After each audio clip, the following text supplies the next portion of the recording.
Hello viewers, आपका अपने इस चैनल पे फिर से स्वागत करते हुए आज हम करने जा रहे हैं क्लास 7 की चैप्टर नंबर 2.4 के कुछ क्वेश्चंस। तो देखिए, चलिए आगे बढ़ते हैं, देखते हैं कितना आज हम कर पाते हैं इस वीडियो में। तो चलिए शुरुआत करते हैं। तो पहला क्वेश्चन हम देखते हैं एक का। तो ये आपको करना था क्वेश्चन जो यहाँ पे दिया गया है, तो फाइंड करना है इसमें। ये क्वेश्चन जो दिया गया है क्वेश्चन नंबर 1, इसको फाइंड करना है। तो इसका एक बहुत ही अच्छा ट्रिक मैं आपको बताता हूँ कि जब भी क्वेश्चन ऐसा हो, तो मान लीजिए क्वेश्चन है इस तरीके से, डिवाइडेड 3/4, तो आपको ये जो डिवाइडेड का सिंबल है उसको इंटू कर लेना है, उसको इंटू में कन्वर्ट कर लेना है। और फिर इंटू करते ही क्या हो जाएगा, ये जो सामने वाला आपका जो फ्रैक्शन है वो भी उल्टा हो जाएगा। तो यहाँ पे जैसे ही मैंने ये डिवाइड को इंटू में रखा है, इंटू बना दिया, तो ये जो फ्रैक्शन है वो भी आपका उल्टा हो जाएगा। तो जो 3/4 था वो 4/3 हो जाएगा। अब 4/3 होते ही अब देखिए यहाँ पे हम काट सकते हैं इसको। तो 3 4 जा होता है 12, तो यहाँ पे बचा आपका 4 × 4 = 16। तो इसका आंसर जो होगा वो आपका 16 होगा। तो आशा करते हैं समझ में आया होगा, और अगर नहीं समझ में आया तो आगे क्वेश्चन देखते रहिए, आपको आसानी से समझा देते चलेंगे। तो दूसरा क्वेश्चन देखिए, 14 डिवाइडेड 5/6। तो यहाँ पे मैंने वही कहा कि डिवाइड जो सिंबल है इसको हम इंटू में कन्वर्ट करेंगे, और जैसे ही मैं इंटू में कन्वर्ट करता हूँ तो जो फ्रैक्शन है सामने वाला वो अपोजिट हो जाएगा, बदल जाएगा। तो देखिए 5/6 है वो 6/5 हो जाएगा। तो अब देखिए इसका कितना होगा, तो इसको हमें मल्टीप्लाई करना होगा। तो करके देखिए, तो 14 × 6 ये होता है आपका, ऐसे लिख सकते हैं हम। तो 14 × 6 होता है 84, एंड नीचे है आपका 5। तो इसको आप ऐसे भी लिख सकते हैं, या फिर आप इसको मिक्स फ्रैक्शन में भी लिख सकते हैं। तो 5 16 जो आपका होता है 80, और बचता है 4। तो आपका ये आंसर बन जाएगा। आशा करते हैं समझ में आया होगा। अब क्वेश्चन नंबर 3 देखिए। तो देखिए वही है क्वेश्चन। तो 8 जो है वो डिवाइड है यहाँ पे सिंबल, तो इसको डिवाइड को हम मल्टीपल में चेंज करेंगे, और चेंज करते ही ये जो फ्रैक्शन है वो उल्टा हो जाएगा, तो 3/7 हो जाएगा। तो यहाँ पे देखिए फिर से, क्योंकि 8 इसके टेबल में काटा कुटी ये जाएगा नहीं, तो इसको हम क्या करेंगे, इंटू कर लेंगे। 8 3 होता है 24, और 7 8 3 24 और ये 7। तो इसको ऐसे भी लिख सकते हैं, या फिर हम मिक्स फ्रैक्शन में लिख सकते हैं। 7 3 21 और 3 24। आशा करते हैं समझ में आया होगा। तो अब चलिए क्वेश्चन नंबर 4 को देखते हैं। तो 4 भी वैसा ही है आपका। तो देखिए 4, अब डिवाइड को हम इंटू में कन्वर्ट करेंगे, और उसके बाद ये जो उल्टा ये फ्रैक्शन है वो आपका उल्टा हो जाएगा, तो 3/8 हो जाएगा। अब यहाँ पे देखिए कि जो फ्रैक्शन बना है वो 3/8 का है, तो 4 जो है वो 8 को काटेगा, तो यहाँ पे बन जाएगा आपका नया फ्रैक्शन 3/2, और ये हो जाएगा आपका आंसर। आशा करते हैं समझ में आया होगा। अब आगे बढ़ते हैं। इसको आप ऐसे भी लिख सकते हैं, या फिर आप मिक्स फ्रैक्शन में अगर लिखें तो 2 1 2 और 1 3, तो ऐसे भी लिख सकते हैं, लेकिन आप इसमें भी जा सकते हैं, कोई बात नहीं है। अब आगे बढ़ते हैं। तो देखते हैं 3 और फिर से वही है। तो इससे पहले हमें यहाँ पे भी काम करना होगा इस बार, क्योंकि ये मिक्स फ्रैक्शन है। तो हम पहले इसको तोड़ के हम एक फ्रैक्शन बना लेते हैं। तो यहाँ पे देखिए 3 2 6 और एक हाथ में 7, तो ये बन गया। अब हम पुराने तरीके से कर सकते हैं इसको। तो 3 और इसको हमने इस इंटू में मल्टीपल में इसको कन्वर्ट कर लिया, और ये फ्रैक्शन को उल्टा कर दिया। तो 7 3 7 3/7, तो कितना होगा, 3 3 9 और 7। इसको ऐसे भी लिख सकते हैं, या फिर 7 1 7 और 7 2 9, ये आंसर हो जाएगा आपका। बहुत ईजी है, आप आसानी से कर सकते हैं, और अगर कोई दिक्कत आ रहा है तो आप हमें कमेंट कर सकते हैं। उसके बाद देखिए क्वेश्चन नंबर 6, 5 को डिवाइड के यहाँ रखते हैं, क्योंकि यहाँ पे हमें मिक्स फ्रैक्शन में काम करना है। तो उसके बाद देखते हैं, तो मिक्स फ्रैक्शन जो है उसके लिए 7 3 21 और 4, 7 2 3 21 और 4 25, तो ये होता है इतना। अब हम क्या करेंगे इसको, तो 5 को ऐसे रखेंगे, और ये जो डिवाइड का सिंबल है उसको मल्टीपल कर देंगे, और ये उल्टा हो जाएगा 7/25। अब उसको हम 5 को 5 जा ये करके देखते हैं, तो निकलता है आपका 7/5। इसको ऐसे भी लिखा जा सकता है, या फिर मिक्स फ्रैक्शन में अगर हम लिखें तो 5 1 5 और हाथ में 2, ये हो गया आपका आंसर। तो आशा करते हैं कि ये सिंपल फ्रैक्शन का ये जो मैथ्स है आप आसानी से समझ पाए होंगे। तो आगे के लिए बने रहिए। उसके बाद क्वेश्चन नंबर 2 में देखते हैं हम। तो यहाँ पे बोला जा रहा है, find the reciprocal of each of the following fraction, classify the reciprocal as proper function fraction और improper fraction and whole number. तो यहाँ पे आपको बोला गया है कि एक वैल्यू दी गई है फ्रैक्शन में, जिसका रेसिप्रोकल करके, मतलब उसको उल्टा करके उसको बताना है आपको कि वो प्रॉपर फ्रैक्शन में है या इम्प्रॉपर में है, या फिर उसका वो होल नंबर है। तो चलिए देखते हैं। तो जो पहला आपको दिया गया है वो है 3/7। तो the reciprocal of 3/7 is, reciprocal का मतलब होता है कि उस फ्रैक्शन को उल्टा कर देना। तो यहाँ पे 3/7 है, तो उसको उल्टा करेंगे तो 7/3 हो जाएगा, ये इसका रेसिप्रोकल हो जाएगा। अब इसको देखना है आपको कि ये प्रॉपर फ्रैक्शन है या इम्प्रॉपर है या फिर होल नंबर है। तो मैं सबसे पहले ये बताना देना सही समझता हूँ कि प्रॉपर फ्रैक्शन वो होता है जिसमें जो छोटा नंबर है वो ऊपर रहता है और बड़ा नंबर जो है वो नीचे रहता है। यहाँ पे देखिए ये जो आपका है 3/7, ये ऊपर में 3 है, मतलब जो 7 से छोटा है और 7 बड़ा है। तो जब नीचे बड़ा नंबर नंबर और ऊपर छोटा नंबर हो तो ऐसे फ्रैक्शन को कहते हैं प्रॉपर फ्रैक्शन। और जब देखेंगे आप कि नीचे छोटा है और ऊपर बड़ा है, ऊपर बड़ा है और नीचे छोटा है, तो वो इम्प्रॉपर फ्रैक्शन होगा। तो आशा करते हैं समझ में आया होगा। तो सबसे पहले करना क्या है, ये क्वेश्चन आपका, तो इसका रेसिप्रोकल निकाल लेते हैं। तो इसका रेसिप्रोकल अगर निकालते हैं हम तो 5/8 का अगर हम रेसिप्रोकल निकालें तो होगा आपका उल्टा 8/5। अब ये भी देखिए कि 8 जो है वो बड़ा है और 5 जो है वो छोटा है, तो इसलिए 8 ऊपर है और 5 नीचे, तो 8 बड़ा है और इसलिए ये इम्प्रॉपर होगा, इम्प्रॉपर फ्रैक्शन। तो आशा करते हैं समझ में आ रहा है कि प्रॉपर, इम्प्रॉपर और फ्रैक्शन होल नंबर किसे कहते हैं, वो आपको ऐसे समझ में आ रहा होगा।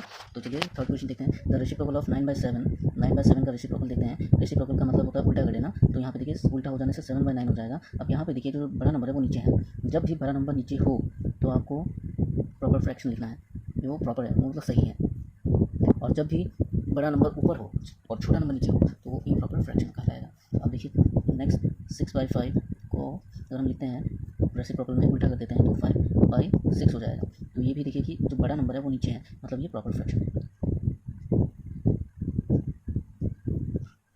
और यहाँ पे देखिए 12/7, अब इसको रेसिप्रोकल में अगर ले जाए यानी उल्टा करें तो 7/12 होता है, और जो कि बड़ा नंबर नीचे है तो ये भी प्रॉपर फ्रैक्शन कहलाएगा। अब ये देखिए 1/8, इसको अगर हम रेसिप्रोकल में ले जाएं तो 8/1 होता है। तो जब 1 नीचे हो तो ये बहुत इंपॉर्टेंट लाइन है, आप समझ लीजिए कि जब 1 नीचे हो, किसी नंबर के नीचे हो, तो वो 1 काउंट नहीं होता और ये ऊपर का नंबर ही काउंट होता है। और ये पूरा अपना 8 नंबर जो है वो एक होल नंबर है, वो होल नंबर है, पूरा का पूरा नंबर है। तो आशा करते समझ में आया होगा। उसी तरीके से यहाँ देखिए 1/11। अब इसका रेसिप्रोकल अगर करें हम तो मतलब उल्टा करें तो 11/1 होगा। अब देखिए कि 1, अभी मैंने कहा था कि जब भी किसी नंबर के नीचे 1 हो तो वो 1 जो है वो काउंट नहीं होता, उसका कोई वैल्यू नहीं होता, तो ऊपर का नंबर ही काउंट होगा 11। तो ये एक होल नंबर है, होल नंबर है। तो आशा करता हूँ ये भी समझ में आया होगा क्वेश्चन नंबर 2। अगर अभी भी कुछ डाउट्स है तो आप हमें कमेंट कर सकते हैं। अब देखिए क्वेश्चन नंबर 3। क्वेश्चन नंबर 3 भी बहुत ईजी है, इसको सिर्फ फाइंड करना है। तो हमने जैसे किया था वैसे भी हम कर सकते हैं, या फिर इसको उल्टा करके भी हम कर सकते हैं। तो देखिए कैसे, तो 7/3 जो मैंने पहले स्टाइल में जो आपको सिखाया था पहले फॉर्मूले में, कि हमने क्या किया था कि जो डिवाइड का सिंबल है उसको हमने मल्टीपल कर दिया, और जैसे ही मल्टीपल किया तो ये जो 2 है बचा, इसको ऊपर माना जाता है। तो क्योंकि इसके नीचे 1 माना जाता है, कोई भी नंबर के नीचे 1 एक होता ही है, तो इस तरीके से एक 1 माना जाता है नीचे। तो इसको हम उल्टा, जब हमने इसको मल्टीपल कर दिया तो ये जो फ्रैक्शन है वो उल्टा हो जाएगा, तो एक 1 जो है वो यहाँ आ जाएगा। मान लीजिए कि इसकी ये जो नंबर दिया गया है इसके नीचे एक 1 है, तो इस तरीके से जब हम इसको मल्टीपल में करेंगे चेंज तो ये उल्टा हो जाएगा। तो इस तरीके से 1/2 हो जाएगा। अब उसके बाद हमें करना क्या है, इन दोनों को इंटू कर देना है, 3 2 6 और ऊपर वाले को भी इंटू कर देना है, 7 1 7। तो अब हम इसको ऐसे भी लिख सकते हैं, 6 1 6 एक 7। ये भी सही है, ये भी सही है, आपको जो चाहिए आप उसमें लिख सकते हैं। ठीक उसी तरीके से ये भी करेंगे। तो अब जैसा कि हमने बता दिया आपको कि कोई भी एक सिंगल डिजिट के नीचे एक 1 को कंसिडर किया जाता है। तो अब देखिए यहाँ पे हमने क्या किया, 4/9। अब इस जो डिवाइड है उसको हम मल्टीपल करते हैं, तो वो जो नीचे का 1 था वो ऊपर चला जाएगा, 1/5 हो जाएगा। अब इसको हम इंटू करेंगे तो 9 4 5 45 और 4 1 4, ये आपका आंसर हो जाएगा। उसके बाद क्वेश्चन नंबर 3 देखें तो, क्वेश्चन नंबर 3 देखें तो 6 13। अब यहाँ पे वही करेंगे, हम इसको मल्टीपल कर देते हैं और 1/7 इसको लिख देते हैं। उसके बाद 7 और 13 × 7 होता है 91, और इधर 6 1 6, ये हो गया आपका आंसर। आशा करते हैं समझ में आ रहा है। और उसके बाद देखिए कि क्वेश्चन नंबर 4। अब इसको पहले हमको एक कर लेना है, उसके बाद हम ये करेंगे, आगे बढ़ेंगे। तो सबसे पहले मिक्स फ्रैक्शन को तोड़ लेते हैं, 3 4 12 और हाथ में एक है 30। अब इंटू ये, अब हम क्या करेंगे, इसको पुराने फॉर्मूले में करेंगे, ये हो गया आपका, और ये मल्टीपल कर देते हैं, और ये 1/3, और ये 1 कहाँ से आया मैंने आपको बताया है, आप देख सकते हैं। उसके बाद 3 3 9 और 13 1 13, इसको हम ऐसे भी लिख सकते हैं, 9 1 9 और ऊपर 4 आंसर। इसके बाद आगे बढ़े तो ठीक उसी तरीके से इस मिक्स फ्रैक्शन को पहले हम ये कर लेते हैं, तो 2 3 6 एक 7, और यहाँ पे डिवाइड है, तो चलिए पहले इसको एक लिख लेते हैं। उसके बाद 7/2, और ये जो है उसको इंटू कर दिया, और ये 4। अब देखिए 1/4, 2 4 8 और 7 1 7, तो ये हो गया आपका आंसर। इसके बाद लास्ट क्वेश्चन देखिए, तो इसको हम पहले फ्रैक्शन में ले आते हैं, 4 7 28 और 3 31। उसके बाद ये डिवाइड को ऐसे रख देते हैं इस बार। उसके बाद क्या करेंगे, 13 1/7 डिवाइडेड इंटू 1/7। अब देखिए 7 7 49, 31 31। तो इस तरीके से हमने सॉल्व किया। तो इस तरीके से क्वेश्चन आपको करते रहना है, और कोई भी डाउट हो तो आप हमें कमेंट कर सकते हैं, ठीक है। तो अब देखते हैं हम क्वेश्चन नंबर 4। तो बहुत ही इजी है, आप लोग पहले ये मानकर चलिए बहुत इजी है। तो देखिए 2/5, अब हम करेंगे क्या, इस डिवाइड को इंटू में कन्वर्ट करेंगे, और जब से ही हमने इंटू में कन्वर्ट किया इस ये जो फ्रैक्शन है सामने वाला वो क्या हो जाएगा, अपोजिट हो जाएगा। तो ये हो जाएगा आपका ऐसे, ये आपका हो जाएगा ऐसे। तो ये 1 जो है आप उसको काउंट कर भी सकते हैं और नहीं भी कर सकते हैं। तो उसके लिए हम क्या करेंगे, 5 1 ज़ा 5 और ऊपर 2 2 ज़ा 4, ये आपका आंसर खत्म हो गया यहाँ पे। तो कितना ईजी था ये। उसके बाद क्वेश्चन नंबर 2 देखिए, तो 3/7, अभी जो डिवाइड है इसको हम मल्टीपल में रखेंगे, और उसके बाद इस मल्टीपल करते ही ये जो फ्रैक्शन है वो चेंज हो जाएगा, इंटरचेंज हो जाएगा। तो ये 7/8 हो जाएगा। तो 3 7 ज़ा 21 और 5 8 7 8 ज़ा 56। अब यहाँ पे हम ये काम कर सकते हैं, इसको हम छोटा भी कर सकते हैं, या फिर छोटे इस तरीके से भी कर सकते हैं एकदम।